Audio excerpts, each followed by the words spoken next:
Hi, my name is Rachel Shen, and I'm interning at the Trinidad Lab. Division of labor is important in many species, including humans and in ants.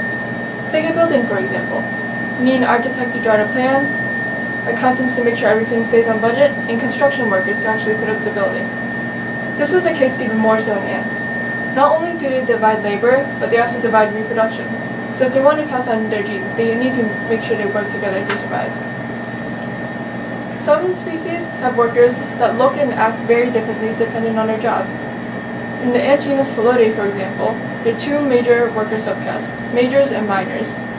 Majors are larger ants that specialize in things like defense or grinding seeds, while minors are smaller and take care of day-to-day things such as gathering food, caring for the young, and cleaning the nest.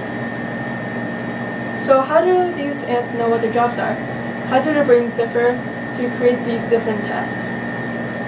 We know that biogenic amines, which are chemicals in the brain, affects behavior in these ants.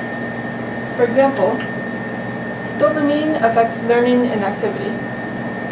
Now, we know that these chemicals affect their behavior because as ants age, the task repertoire widens, which correlates with an increase in biogenic amine levels.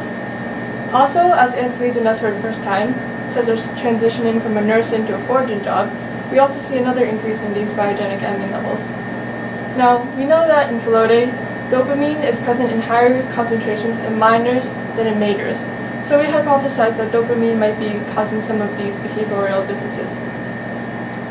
To find out, we examined workers in Phyllodes dentata and Phyllodes morrisi, two ants with two worker subclasses. Now, we chose these two species because Phyllodes morrisi and Phyllodes dentata have different degrees of specialization, meaning that in Phyllodes morrisi, majors and minors share some of the same jobs, while in Phyllodes dentata, their jobs are more separate and more specialized. We compared the motor activity of these two species by filming them for 10 minutes, then analyzing their average velocity with MATLAB. We filmed them under several different conditions: nutritional state, social state, and dopamine treatment. Now, we know that what ants eat, whether they're hungry or fed, or whether they're in groups, or alone, could affect their biogenic amine levels. So we compared majors and minors fed with sugar or water, and majors or minors in groups or alone. Finally, to make sure that dopamine was causing these differences, we compared the behavior of majors and minors fed sugar or sugar with dopamine. What we found is that in both species, majors were less active than minors, which supports our hypothesis.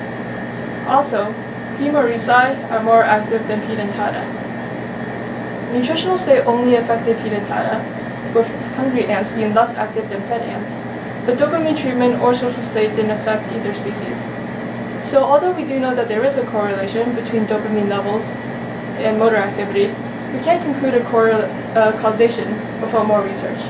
So ants are everywhere, and it's important that we can learn a lot from them. Thank you.